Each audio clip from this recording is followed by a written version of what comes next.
ನಟ ದರ್ಶನ್ ಕೊಲೆ ಆರೋಪಿಯಾಗಿ ಕಳಂಕ ಹೊತ್ತು ದಿನ ದೂಡ್ತಾ ಇದ್ದಾರೆ. ದರ್ಶನ್ ಬಗ್ಗೆ ರಾಜ್ಗುರು ದ್ವಾರಕಾನಾಥ್ ಭವಿಷ್ಯ ನುಡಿದಿದ್ದಾರೆ. ಇದರ ಬಗ್ಗೆ ಒಂದು ಇಂಟ್ರೆಸ್ಟಿಂಗ್ ರಿಪೋರ್ಟ್ ಇಲ್ಲಿದೆ. ಆರೋಪಿ ದರ್ಶನ್ ಬಗ್ಗೆ ರಾಜ್ಗುರು ಭವಿಷ್ಯ. ದರ್ಶನ್ ಸುದೀಪ್ ಬಗ್ಗೆಯೂ ಮಾತು. ಕೊಲೆ ಆರೋಪಿ ದರ್ಶನ್ ಜಾಮೀನಿನ ಮೇಲೆ ಹೊರಗಿದ್ದಾರೆ. ವರ್ಷದ ಕೊನೆ ದಿನಗಳಲ್ಲಿ ದರ್ಶನ್ ಬಗ್ಗೆ ರಾಜ್ಗುರು ದ್ವಾರಕನಾಥ್ ಭವಿಷ್ಯ ನುಡಿದಿದ್ದಾರೆ. ರಿಪಬ್ಲಿಕ್ ಕನ್ನಡದಲ್ಲಿ ಎಕ್ಸ್ಕ್ಲೂಸಿವ್ ಆಗಿ ಮಾತನಾಡಿದ ರಾಜ್ಗುರು ದರ್ಶನ್ಗೆ ಒಂದಷ್ಟು ಕಿವಿ ಮಾತು ಹೇಳಿದ್ದಾರೆ. ಏನ್ಮುಂದೆಯಾದರೂ ದರ್ಶನ್ ಕೋಪ ಕಡಿಮೆ ಮಾಡ್ಕೋಬೇಕು ಅಂತಿದ್ದಾರೆ. ದರ್ಶನ್ ಮುಂಗೋಪದಿದ್ದ ಅವರ ಅವನತಿಗೆ ಕಾರಣ ಆಗುತ್ತೆ ಅಂದ್ರು. ಆಪ್ತ ಗೆಳೆಯ ಸುದೀಪ್ನಿಂದ ಇದೇ ಕಾರಣದಿಂದ ಕಳೆದುಕೊಳ್ಳುವಂತಾಯ್ತು ಅಂತ ಪರೋಕ್ಷವಾಗಿ ಹೇಳಿದ್ರು. 2025ರಲ್ಲಿ ಇನ್ನೂ ಮೇರು ನಟ ಆಗುವ ಅವಕಾಶವಿದೆ.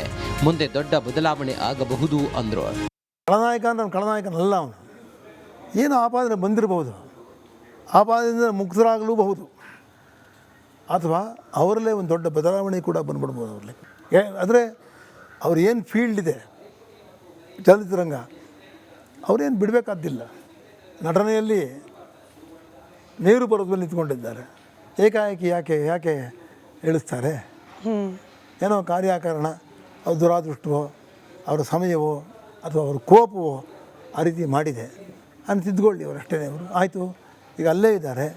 ಆದರೆ ಈ ಮುಂದೆ ವಿಶ್ವಾಸನ ಸಂವತ್ಸರದಲ್ಲಿ ಕನ್ನಡದಲ್ಲಿ ಚಲನಚಿತ್ರಕ್ಕೆ ಈ ಕಿರುತೆರೆ ಮತ್ತು ಈ ನಾಟಕಗಳೆಲ್ಲ ಬರ್ತಾರಲ್ಲ, ಒಳ್ಳೆಯ ಭವಿಷ್ಯ ಇದೆ. ಸುದೀಪ್ ನೋಡಿ ದರ್ಶನ್ ಕಲಿಯೋದು ಬಹಳ ಇದೆ ಅಂತ ಹೇಳಿದ್ರು. ತಾಯಿಯನ್ನ ಚೆನ್ನಾಗಿ ನೋಡಿಕೊಂಡ್ರೆ ದರ್ಶನ್ಗೆ ಒಳಿತಾಗುತ್ತೆ ಅಂದ್ರು. ಈಗ ನೀವು ಸುದೀಪ್ ನೋಡಿದ್ರಲ್ವೇ, ಕಿಚ್ಚ, ಹೌದು, ನೋಡಿ ಹೇಗೆ ಅವ್ರು ಜೆಂಟ್ಲ್ಮನ್, ಅವರು ಎಲ್ಲ ಪ್ರೀತಿ ಪಾತ್ರ ಆಗಿದ್ದಾರೆ, ಒಳ್ಳೆಯ ಹುಡುಗ. ಅಂಥವ್ರನ್ನ ಯಾರು ಬೇಡ ಅಂತಾರೆ? ಅವರೇ ಸಿನಿಮಾ ತೆಗಿತಾರೆ ನೋಡಿ. ತಾಯಿಗೋಸ್ಕರ ಎಷ್ಟು ಕಂಬನಿ ಸುರಿಸಿದ್ರು, ಅದನ್ನು ಕಲ್ತ್ಕೋಬೇಕು. ಕಿಚ್ಚ ನಮ್ಮನೆವರೆಗೂ ಫೋಟೋ ಇರಬೇಕು ಅಂತ ಮಾಡ್ಕೋಬಾರ್ದು. ಸುದೀಪ್ ಅವರು ತಾಯಿನ ಯಾವ ರೀತಿ ಭಾವನೆ ಇಟ್ಕೊಂಡ್ರು, ಆ ಭಾವನೆ ಹೇಗೆ ತೋರಿಸಿದ್ರು, ಕಣ್ಣಲ್ಲಿ ನೀರು ಹಾಕ್ಬಿಟ್ರಲ್ಲ, ಅದನ್ನು ನೋಡಿ ಎಲ್ಲ ವೃದ್ಧಾಶ್ರಮಗಳು ಬಂದ್ ಮಾಡಬೇಕು. ಸುದೀಪ್ ಅವರ ವಿದ್ಯೆ ನಾವು ಕಲ್ತ್ಕೋಬೇಕು. ತಾಯಿ ದೇವರು ಹೇಗೆ ನಡ್ಕೋಬೇಕು ಅಂತಕ್ಕಂಥದ್ದು ಹೇಳಿ, ಆ ರೀತಿ ದರ್ಶನ್ಗೂ ದೇವರು ಸದ್ಬುದ್ಧಿ ಕೊಡಲಿ. ಅವ್ರ ತಾಯಿ ಇದ್ದಾರೆ, ಚೆನ್ನಾಗಿ ನೋಡ್ಕೊಳ್ಳಿ. ತಾಯಿಯ ಸೇವೆ ಮಾಡಿದವನು ಪಾಪಮುಕ್ತನು ಅಂತ ಹೇಳ್ತಾರೆ. ಯಾವ ಮಕ್ಕಳು ತಾಯಿನ ಚೆನ್ನಾಗಿ ನೋಡ್ಕೋತಾರೆ ಅವ್ರು ಪಾಪಮುಕ್ತರಾಗ್ತಾರೆ ಅಂತ ಶಾಸ್ತ್ರ ಹೇಳುತ್ತೆ. ದರ್ಶನ್ ಕೂಡ ಪಾಪಮುಕ್ತನಾಗಲಿ, ಅವ್ರ ತಾಯಿ ಸೇವೆ ಚೆನ್ನಾಗಿ ಮಾಡಲಿ. ಕನ್ನಡ ಇಂಡಸ್ಟ್ರಿಗೆ ಉಜ್ವಲವಾದ ಭವಿಷ್ಯವಿದೆ. ದರ್ಶನ್ ಬಗ್ಗೆ ಮತ್ತಷ್ಟು ಮಾತನಾಡಿದ ರಾಜ್ಗುರು ದ್ವಾರಕನಾಥ್, ಮುಂದಾದರೂ ಕೋಪ ಕಡಿಮೆ ಮಾಡಿಕೊಂಡು ಗಂಡ ಹೆಂಡತಿ ಚೆನ್ನಾಗಿ ಬಾಳಿ ಬದುಕಲಿ ಎಂದು ಹಾರೈಸಿದ್ರು. ನಮ್ಮ ಕೋಪವೇ ನಮ್ಮ ಅವನತಿಗೆ ಕಾರಣ, ಅಷ್ಟೇ. ಆ ಕೋಪಲ್ಲಿ ಏನು ಅರ್ಥ ಆಗುತ್ತೆ? ಸಂಬಂಧಗಳೇ ಹೊಟ್ಟೋಗುತ್ತೆ, ಕೊಲೆ ತಂಗೆ ಹೊಟ್ಟೋಗುತ್ತೆ. ತಮ್ಮ ಕೋಪನ ಹಿಡಿದಿಟ್ಕೊಂಡಿದ್ರೆ ಯಾಕೆ ಕೆಟ್ಟದ್ದು ಬರ್ತಿತ್ತು? ಜೈಲಾಗಿ ಬದಲಾಗಬೇಕಾಗಿತ್ತು.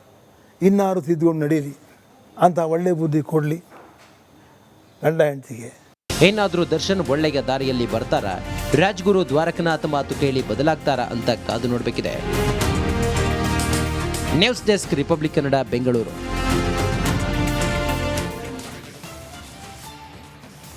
ಆಲ್ರೈಟ್, ಸುದೀಪ್ ಮತ್ತು ದರ್ಶನ್ ಒಂದಾಗ್ತಾರಾ? ದಿಗ್ಗಜರು 2.0 ಆಗತ್ತಾ? ರಕ್ತ ಹಂಚಿಕೊಂಡು ಹುಟ್ಟಿದವರೇ ದೂರ ಆಗ್ತಾರೆ, ಇನ್ನು ಸ್ನೇಹಿತರು ದೂರ ಆಗದೆ ಇರ್ತಾರಾ ಅನ್ನೋ ಪ್ರಶ್ನೆ ಬರುತ್ತೆ. ಸಹಜ ಇದೆಲ್ಲವೂ ಕೂಡ.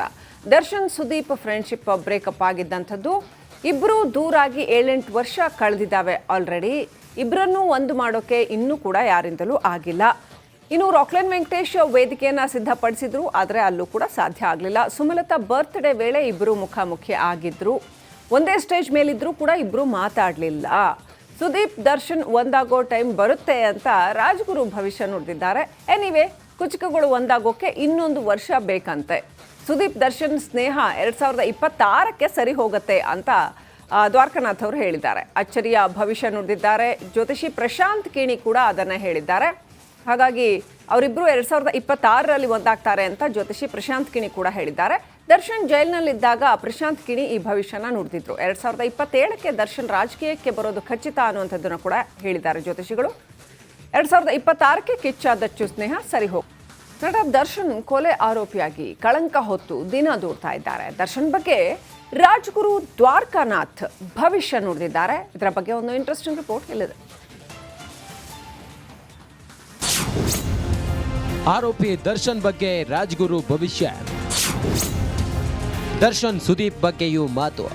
ಕೊಲೆ ಆರೋಪಿ ದರ್ಶನ್ ಜಾಮೀನಿನ ಮೇಲೆ ಹೊರಗಿದ್ದಾರೆ. ವರ್ಷದ ಕೊನೆ ದಿನಗಳಲ್ಲಿ ದರ್ಶನ್ ಬಗ್ಗೆ ರಾಜ್ಗುರು ದ್ವಾರಕನಾಥ್ ಭವಿಷ್ಯ ನುಡಿದಿದ್ದಾರೆ. ರಿಪಬ್ಲಿಕ್ ಕನ್ನಡದಲ್ಲಿ ಎಕ್ಸ್ಕ್ಲೂಸಿವ್ ಆಗಿ ಮಾತನಾಡಿದ ರಾಜ್ಗುರು ದರ್ಶನ್ಗೆ ಒಂದಷ್ಟು ಕಿವಿ ಮಾತು ಹೇಳಿದ್ದಾರೆ. ಏನ್ಮುಂದೆಯಾದರೂ ದರ್ಶನ್ ಕೋಪ ಕಡಿಮೆ ಮಾಡ್ಕೋಬೇಕು ಅಂತಿದ್ದಾರೆ. ದರ್ಶನ್ ಮುಂಗೋಪದಿದ್ದ ಅವರ ಅವನತಿಗೆ ಕಾರಣ ಆಗುತ್ತೆ ಅಂದ್ರು. ಆಪ್ತ ಗೆಳೆಯ ಸುದೀಪ್ನಿಂದ ಇದೇ ಕಾರಣದಿಂದ ಕಳೆದುಕೊಳ್ಳುವಂತಾಯ್ತು ಅಂತ ಪರೋಕ್ಷವಾಗಿ ಹೇಳಿದ್ರು. 2025ರಲ್ಲಿ ಇನ್ನೂ ಮೇರು ನಟ ಆಗುವ ಅವಕಾಶವಿದೆ. ಮುಂದೆ ದೊಡ್ಡ ಬದಲಾವಣೆ ಆಗಬಹುದು ಅಂದ್ರು. ಖಳನಾಯಕ ಅಂದ್ರೆ ಖಳನಾಯಕನಲ್ಲ ಅವನು. ಏನು ಆಪಾದನೆ ಬಂದಿರಬಹುದು, ಆಪಾದನೆಯಿಂದ ಮುಕ್ತರಾಗಲೂಬಹುದು, ಅಥವಾ ಅವರಲ್ಲೇ ಒಂದು ದೊಡ್ಡ ಬದಲಾವಣೆ ಕೂಡ ಬಂದ್ಬಿಡ್ಬೋದು ಅವರಲ್ಲಿ. ಆದರೆ ಅವ್ರು ಏನು ಫೀಲ್ಡ್ ಇದೆ ಚಲನಚಿತ್ರರಂಗ, ಅವರೇನು ಬಿಡಬೇಕಾದ್ದಿಲ್ಲ. ನಟನೆಯಲ್ಲಿ ಮೇರು ಪರ್ವತದಲ್ಲಿ ನಿಂತ್ಕೊಂಡಿದ್ದಾರೆ. ಏಕಾಏಕಿ ಯಾಕೆ ಇಳಿಸ್ತಾರೆ? ಏನೋ ಕಾರ್ಯಕಾರಣ, ಅವ್ರ ದುರಾದೃಷ್ಟವೋ ಅವರ ಸಮಯವೋ ಅಥವಾ ಅವ್ರ ಕೋಪವೋ ಆ ರೀತಿ ಮಾಡಿದೆ ಅಂತ ತಿದ್ದುಕೊಳ್ಳಿ ಅವರು, ಅಷ್ಟೇ. ಅವರು ಆಯಿತು, ಈಗ ಅಲ್ಲೇ ಇದ್ದಾರೆ. ಆದರೆ ಈ ಮುಂದೆ ವಿಶ್ವಾಸನ ಸಂವತ್ಸರದಲ್ಲಿ ಕನ್ನಡದಲ್ಲಿ ಚಲನಚಿತ್ರಕ್ಕೆ ಈ ಕಿರುತೆರೆ ಮತ್ತು ಈ ನಾಟಕಗಳೆಲ್ಲ ಬರ್ತಾರಲ್ಲ, ಒಳ್ಳೆ ಭವಿಷ್ಯ ಇದೆ.